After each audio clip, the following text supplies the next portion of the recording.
जय Hind students, class 9th chapter 10 is running बेटा। और इसमें हम पढ़ेंगे साइक्लिक क्वाड्रिलेटरल, चक्रीय चतुर्भुज। बड़ी प्यारी चीज़ है ये। इसकी सिर्फ एक प्रॉपर्टी है, ज़्यादा है ही नहीं। ठीक है, क्या है देखो, ये है थ्योरम 10.11। एक्चुअली बेटा 10th चैप्टर की 11वीं थ्योरम है ये, है ना। तो इसको आप 10.11 भी बोलोगे तो चलेगा, क्योंकि 11th थ्योरम है, 11वीं थ्योरम है। ठीक है, किसकी? 10th चैप्टर की। ठीक है, 10.11 चक्रीय चतुर्भुज के सम्मुख कोणों के प्रत्येक युग्म का योग 180 डिग्री होता है। The sum of either pair of opposite angles of a cyclic quadrilateral is 180 degree.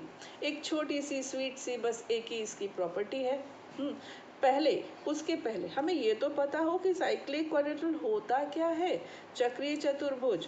देखो बच्चों, अगर कोई ऐसा क्वाड्रिलेटरल है जिसके चारों वर्टेक्स सर्कल की बाउंड्री पर है, तो उसे हम साइक्लिक क्वाड्रिलेटरल कहते हैं। ठीक है, और इसकी प्रॉपर्टी क्या है कि इसके ऑपोजिट एंगल्स का सम 180 डिग्री होता है। इसका प्रूफ बहुत छोटा सा है, बट इस साल या कह लीजिए 2-3 साल से मैं देख रही हूँ सीबीएसई के उसमें है ही नहीं, सिलेबस में इसका प्रूफ ही नहीं है। तो फिर मैं अभी नहीं करा रही हूँ इसको। अगर किसी को सीखना हो तो मुझे कॉन्टेक्ट कर लेना। तो ये अभी तो आप एज अ स्टेटमेंट याद रखो। ठीक है, the sum of either pair of opposite angles of a cyclic quadrilateral is 180 degree. अब इसका कन्वर्स ये है आपकी थ्योरम 10.12 या 12 थ्योरम। इसमें क्या है कि अगर कोई क्वाड्रिलेटरल ऐसा है, नहीं मालूम उसकी शक्ल कैसी है, बस उसकी एक प्रॉपर्टी है कि इसके ऑपोजिट एंगल्स का सम 180 है। देखो, अगर कोई क्वाड्रिलेटरल सर्कल पर है तब तो गारंटीड उसके ऑपोजिट एंगल्स का सम 180 होना ही होना है। लेकिन अगर कोई इंडिपेंडेंट क्वाड्रिलेटरल कहीं पर भी बना हुआ है और हम मेजर करते हैं या किसी भी तरीके से पता करते हैं कि इसके ऑपोजिट एंगल्स का सम कितना है, पता चलता है 180 है, इसका मतलब we can declare it as cyclic quadrilateral. हम इसको साइक्लिक क्वाड्रिलेटरल डिक्लेयर कर सकते हैं।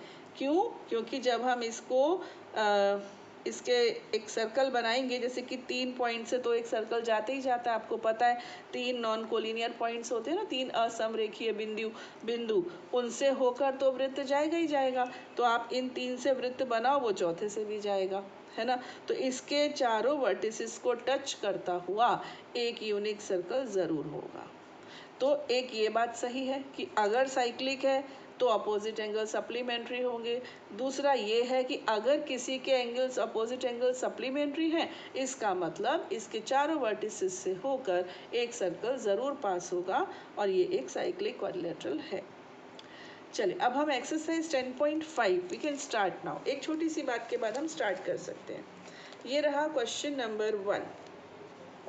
इन this figure A B and C आपको दिख रहा है, just a minute, yes. A B and C are 3 points on a circle with center O such that angle BOC is 30। देखो बेटा, BOC ये वाला एंगल 30 डिग्री है, एंड एंगल AOB ये रहा AOB, ये 60 डिग्री है। If D is a point on the circle other than the arc ABC, ये रही आर्क ABC, है ना। इस आर्क के अलावा वाले पोर्शन में, ABC के अलावा वाले पोर्शन में एक पॉइंट है D। ठीक है, आपको एंगल ADC बताना है। ये आपका इंग्लिश में क्वेश्चन था। अब हम इसको हिंदी में और पढ़ लें, उसके बाद हम इसको सॉल्व करेंगे। ये रहा, केंद्र O वाले एक वृत्त पर 3 बिंदु A, B और C इस प्रकार है कि कोण BOC 30 डिग्री है, कोण AOB 60 डिग्री है। यदि चाप ABC के अतिरिक्त वृत्त पर D एक बिंदु है तो कोण ADC ज्ञात कीजिए। ये आपका क्वेश्चन है। ठीक है, देखिए कितना सिंपल है ये देखो, ये रहा डायग्राम, मैंने बिल्कुल कॉपी करने की कोशिश की है। बच्चों, आपने एक थ्योरम पढ़ी थी 10.8, आपको याद होगी, वो मैं आपको रिवाइज करा दूं कि एक सर्कल है, उसकी एक आर्क है, कोई भी एक आर्क ले लो, मैंने ये वाली ले ली, चलो ए बी। हाँ, एक आर्क है, ये आर्क सेंटर पे जो एंगल बनाती है ना, वो पीछे बनने वाले एंगल का ट्वाइस होता है, डबल होता है। इसको उल्टा करके बोलूं तो इस आर्क के द्वारा ऑल्टरनेट रीजन में बनने वाला एंगल सेंटर पे बनने वाले एंगल का हाफ होता है, ऐसे भी तो बोल सकते हैं। ये एंगल इसका हाफ होता है ना। स्टेटमेंट पता है क्या था? स्टेटमेंट था, हिंदी में बोलती हूँ पहले, एक चाप द्वारा केंद्र पर अंतरित कोण वृत्त के शेष भाग के किसी बिंदु पर अंतरित कोण का दुगना होता है। इंग्लिश में था, the angle subtended bye an arc at the centre is double the angle subtended bye it at any other point on the remaining part of the circle. ठीक है, ये था। तो इसकी यहाँ पर यूज़ करना है, पहले चक्रीय चतुर्भुज बाद में आएगा, अभी इसका यूज़ करना है। बेटा देखो, आर्क हम ले रहे हैं ए बी सी। इस आर्क ए बी सी ने एक एंगल बनाया सेंटर पे और एक एंगल बनाया ऑल्टरनेट रीजन में, सर्कल के ऑल्टरनेट पार्ट में। तो ये एंगल कितना हुआ? 60 + 30 90 हुआ, है ना। तो पीछे वाला एंगल कितना होना चाहिए? इसका हाफ, यानी कि 45। ये 90 है तो ये 45 होना चाहिए। क्लियर? इतना सा सवाल था। अब इसको लिखना कैसे है वो देख लीजिए। BOC 30, AOB 60, AOC क्या होगा? AOB + BOC जोड़ दिया 90।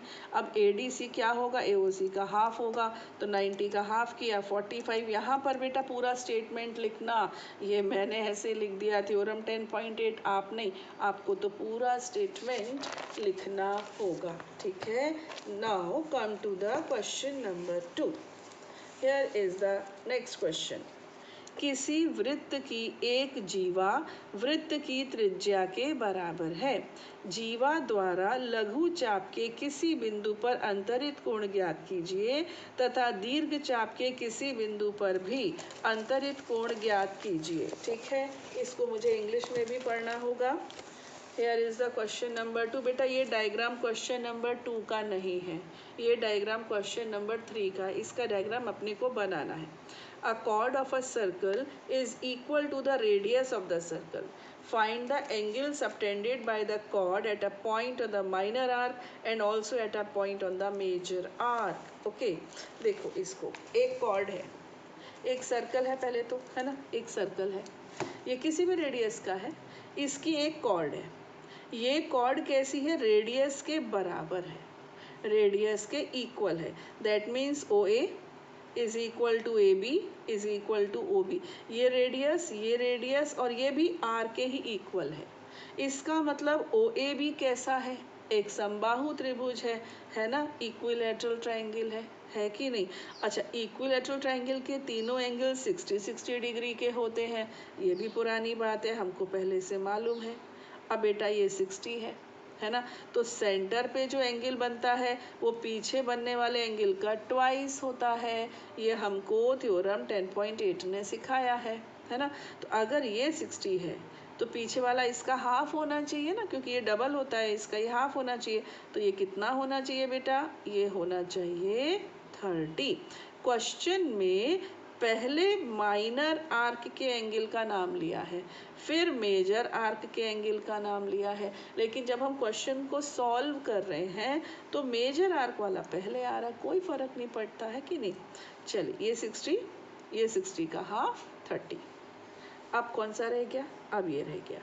ये कौन सी आर्क है? ये माइनर आर्क है, छोटी है ना, ये बड़ी है। ये लघु चाप है, ये दीर्घ चाप है। तो लघु चाप पे एंगल कितना होगा? इसके लिए हम क्या करें? इसके लिए अभी जो थ्योरम पढ़ी ना 10.11 वाली, वो लगेगी। देखो CADB, देखो बेटा CADB एक चतुर्भुज है कि नहीं है कि नहीं? शक्ल अजीब सी है इसकी, देखो ऐसा चतुर्भुज अपन ने कभी देखा नहीं है ना, ऐसा कहाँ बनाया? कभी नहीं बनाया। यहाँ पर ऐसी शक्ल का है, कोई फर्क नहीं पड़ता, है तो चतुर्भुज, है ना। और इसके चारों वर्टेक्स देख लो आप सर्कल पर हैं, इसका मतलब ये कैसा है? ये चक्रीय चतुर्भुज है। ये कैसा है? साइक्लिक, है ना। और साइक्लिक की क्या प्रॉपर्टी होती है? इसके ऑपोजिट एंगल्स का सम 180 डिग्री यानी 180 डिग्री होता है। तो एंगल C और एंगल D, इन दोनों का सम 180 होना चाहिए। अब ये है 30, तो ये कितना होगा 180 माइनस 30 कर दो 150, है ना, ये 30 ये 150। गॉट इट, इतना सिंपल है। एक 30 है हमारा आंसर और दूसरा आंसर है 150। अब लिखा कैसे है वो देख लीजिए। Let A B be a chord, माना ए बी एक जीवा है, A B O A O B सब इक्वल, क्योंकि रेडियस दिया हुआ है ना, इसमें हमारा कुछ नहीं है, इन्होंने गिवन है। एंगल ए ओ बी 60 क्यों होगा, इसका रीज़न भी लिखोगे आपकी एंगल ऑफ इक्विलेटरल ट्रायंगल है इसलिए, समबाहु त्रिभुज का कोण है ना। अब ए सी डी यानी पीछे बनने वाला कोण क्या होता है, सेंटर वाले का हाफ होता है, तो 30।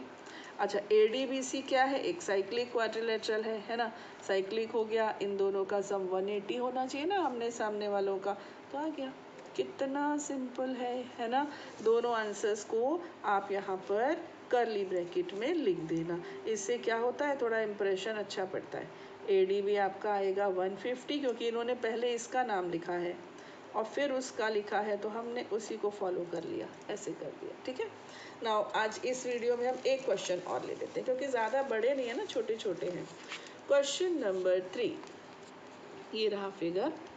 Angle P Q R 100 degree है, where P Q and R, P Q and R are points on a circle with centre O, find angle O P. देखो कितना छोटा सा जरा सा बारीक सा एंगल दिख रहा है ना, ओ पी आर, ये वाला ओ पी आर, ये छोटा सा प्यारा सा, ये एंगल हमको बताना है, ठीक है।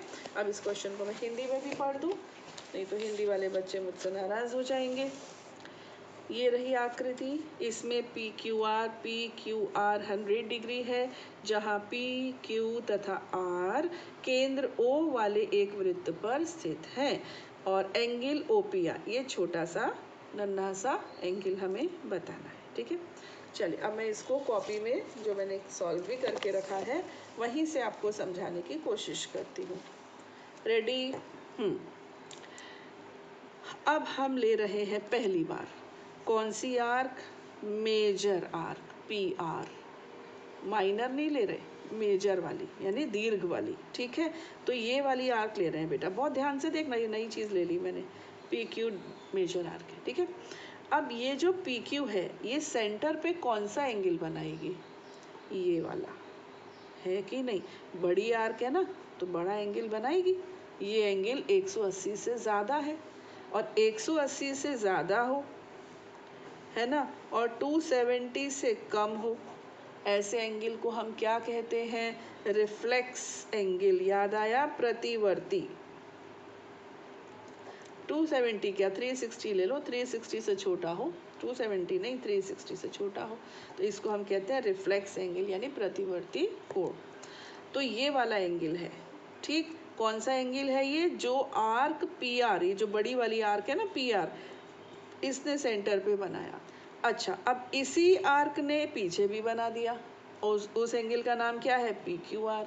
तो थ्योरम 10.8 क्या कहती है कि अगर कोई मतलब किसी आर्क के द्वारा सेंटर पे बनने वाला एंगल पीछे बनने वाले एंगल का डबल होता है, इसका मतलब ये एंगल कितना होना चाहिए, 100 का डबल होना चाहिए। समझे आप, बड़ा वाला एंगल है ना पीछे वाला, 100 का ट्वाइस, तो ये हो गया 200। Got it? अच्छा जी, अब ये 200 है, ठीक। पूरा कंप्लीट एंगल कितना होता है आप बताओ, किसी भी सर्कल के सेंटर पे या एक रे है, ये पूरा एक चक्कर लगा के आती है ना अपनी जगह पे, ऐसे पूरा बनाती है, तो कंप्लीट एंगल कितने डिग्री का होता है, 360 डिग्री का होता है। इसका मतलब ये कंप्लीट अगर होता तो 360 होता, तो फिर अंदर वाला कितना बचा, 200 तो बाहर आ गया, फिर अंदर के लिए कितना बचा, 160। Got it? पूरा 360 होना चाहिए, बाहर 200 हो गया, अंदर कितना रह गया, 160 रह गया। समझ गए ना? अच्छा जी, अब ये बताइए OP और OR क्या है। OP और OR दोनों इस सर्कल की रेडियस है, तो फिर ये इक्वल होंगी। अगर मैं त्रिभुज POR को देखूं, त्रिभुज POR दिखा आपको, इसमें ये दोनों रेडियस इक्वल है, यानी कि ये एक समद्विबाहु त्रिभुज है ना, आइसोसेलेस ट्रायंगल है। और समद्विबाहु त्रिभुज में क्या होता है, दो भुजाएं बराबर, उनके विपरीत कोण भी बराबर, है ना। जो इक्वल साइड्स होती हैं उनके ऑपोजिट एंगल्स भी इक्वल होते हैं। तो ये वाला एंगल और ये वाला एंगल इक्वल है, इनको मैं थोड़ी देर के लिए x मान लेती हूँ। Got it. अब ये है बेटा 160 और ये दोनों x हैं, लेकिन एक त्रिभुज के तीनों कोणों का योग तो हमेशा 180 होता है, उसमें तो आप कुछ कर ही नहीं सकते हो। तो 160 प्लस x कितना 180। ठीक है, चलिए अब देखते हैं।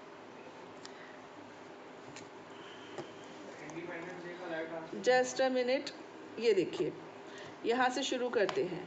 Angle POR, reflex angle POR, ठीक है, कितना है इसका ट्वाइस, तो ये हो गया 200, है ना। 200 के बाद ये आपका R है, OPR कैसा हो गया, आइसोसेलस यानी कि समद्विबाहु। अब मैंने इन दोनों इक्वल एंगल्स को क्या ले लिया, x ले लिया, ठीक है।